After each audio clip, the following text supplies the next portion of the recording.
just put in her name, and I saw that she lives in Newfoundland.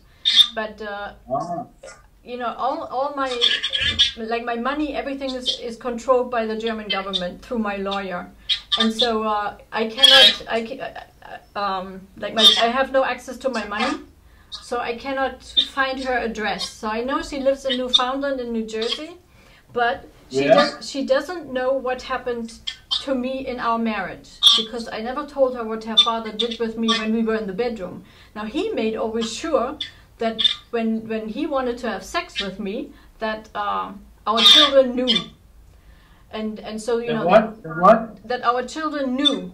They wanted, you know, he wanted them to know when we have sex, which is really sick. And you know, he like, you know, when he had his own company, and his mentor, which is really his therapist, told him that he doesn't need to bring the paycheck home always on time, because, you know, sometimes maybe there's not enough money in the company, and then you know, he needs to stretch the money a little bit. But then he used it, you know, he would bring money home always when I was out of money. And when I was out of money, he made me account for every penny that I spent in front of our kids, which made me look like an idiot. And so you know, our daughter, my daughter, she doesn't understand how shameful that was for me. She just doesn't want to see it. She just feels that, you know, of course I wanted to, like I explained, I wanted to go out, look for a job. I wanted to live my own life and you know, be dependent on myself, so I'm independent from my husband. And of course she doesn't know all the struggles that went on, and you know, it's like, you know, I know wives, they get beaten, right? Well, I was beaten with ignorance. You know, that's much more difficult to explain to the outside world, that hits you harder, because, you know, nobody believes you. And no, he sounds like a control freak. Yeah, yeah. No, you can't live with that. You totally can't live with that. No, and when I left, we've just had a lady here. It was actually on 60 Minutes, that this guy used to belt the shit out of her, and she had to explain everywhere where she went and what she did. And he said, if you don't do that, I'll kill you. You know, and she escaped one day when he was out, started living with her parents again. But he used to go text her hundreds and hundreds of messages, and he says, I'll come in to kill you one night. And actually he went to the house, and she came outside, and he bashed her, and then the brother came out, and he protected his sister, of course, but then he started to bash into him. She went inside, got a knife, and stabbed him. He died.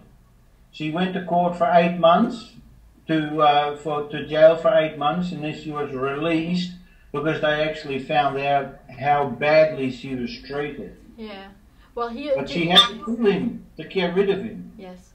And you know what? And here I see that here in Germany too on TV. You know, it's like for women who do that, who are pushed so hard into the corner that they kill their husbands, they still get put into prison. They get punished for you know, like, you know, they get on top and on top and on top and on top, and they don't get released here. They need to sit the time in prison here. Now, you know, my ex-husband did exactly the same thing, and sometimes I wished he would have threatened me, like, you know, I'm gonna kill you. The only threat that was always there, and this is what makes it so difficult for me, is like the subtle threat of, you know, he didn't talk about money. I never knew where I stood. So it was always the threat, if you don't do what I say, then you will lose the security. Right? So you explain that to somebody, that it's this is the same thing as if he were to say, I'm gonna kill you, because that kills you. It kills you mentally. It kills your feelings, it kills your soul, it kills everything. You know, like, you have no more creativity, you can't move. And I couldn't get up. How could you still make love to him? I couldn't. It was to me like, I felt like, and it's funny, like, he didn't ask for it either. It took him 3 months, and then he asked like every single day, and I felt, well, if I don't give in now, he's going to divorce me. That was always my fear. So I gave in, you know, 4 times a year I had sex with him. And the kind of sex that I had, you would not believe. He put a magazine, a German magazine, on the table, and that said, you know, women and men or couples at our age, they have sex, you know, anal sex. So I knew that that's what he wanted of me, and it was sick. It was absolutely gross, and you know, I never really agreed to that. It was always under the premise of me losing my security. And now I wasn't allowed to study, so I had no education, because I would have left him a long time ago if I had had a job.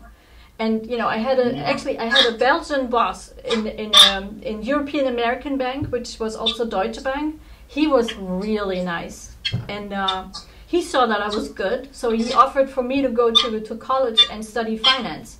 And he would have paid for it. So I went home to my ex-husband. I said, you know, I can go study. He said, and then what am I going to do at night? And now, you know, I was afraid to lose him, and also to go back to Germany, because, you know, going back to Germany, I had the same thing.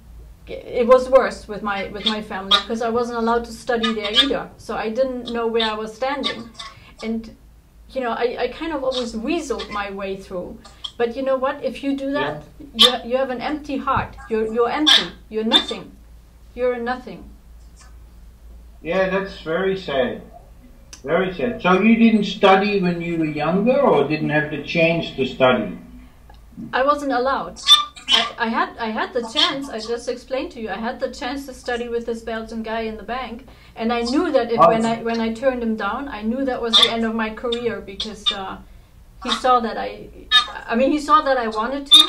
He also knew my husband, and it's funny. He always tried to connect me with his son, and you know, I wasn't attracted to his son, so you know, sometimes I wonder, boy, if I would have maybe had a relationship with his son, you know, I would have had a different life. But you know, would have, could have, should have is not, you know, it doesn't help anybody. If I'd stayed in Holland, I would have been worth $100 million, because I was working on the stock exchange, and all my friends who were on there, they're all filthy rich.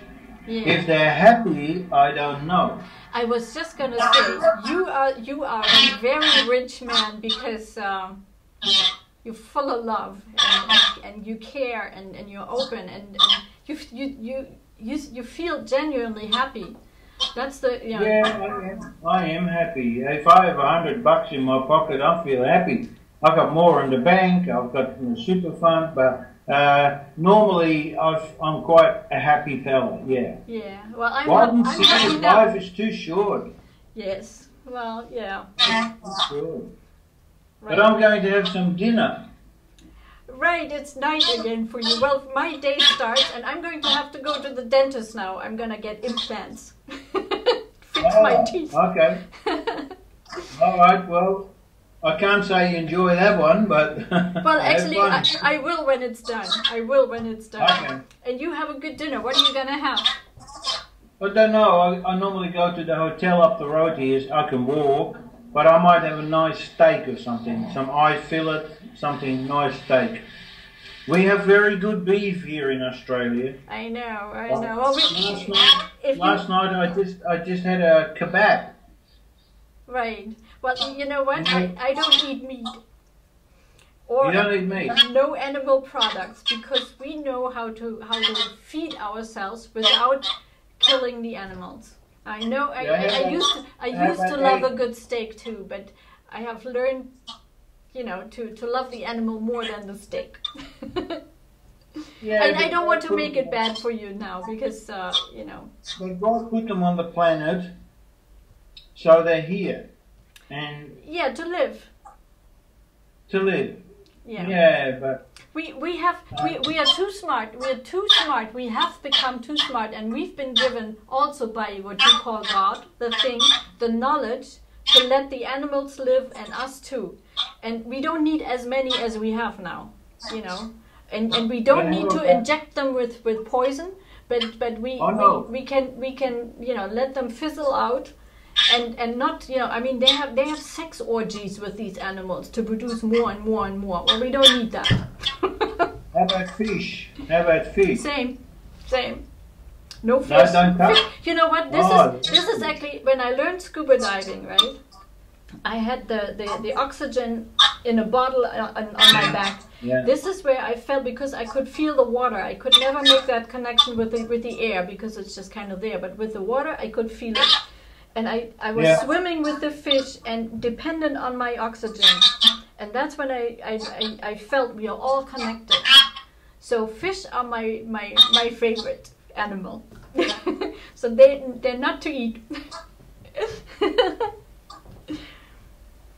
We see where that takes us. I'm not saying I have all the answers. I just, you know, I'm here to so you're just vegetarian? Well, vegan actually, because I don't eat animal no milk, no cheese, no yogurt. I am about the honey. I'm not really sure, because bees don't eat all the honey that they make. So we tend to have. Bees produce honey. What? Bees produce honey for a reason. For what reason then? Do you know? Well, if you have abundance, then you should not neglect it, because otherwise it's wasted. Exactly. But did you know that honey will never ever die? You can keep that in the cupboard for 100 years. Yes. Do you know the also? most purest product. I will tell you something, because I do a lot of artwork to talk about a lot of things, and I used all kinds of different media. I also used honey. Do you know what also happens with honey when I put it on a canvas, and I thought, like, with the air it will dry. It doesn't. It doesn't dry with the air. It stays sticky and wet. It stays honey is stays amazing. Honey. You can't destroy it. Yes, that is the most amazing thing. Unless you eat it, of course. I'm sorry? Yeah, honey is the most purest product on the planet. Yes. And without the bees, we wouldn't live, because they are the ones that propagate all the. It's not just Monsanto, because Bayer in Germany are just at fault. They've killed 40 billion bees as well. Yeah. Bayer and Monsanto, they're nearly all together now. They're all one. Yeah. Separate. Anyway. You have a great dinner, and please enjoy whatever you eat. It's fine still. Have a great night. Bye.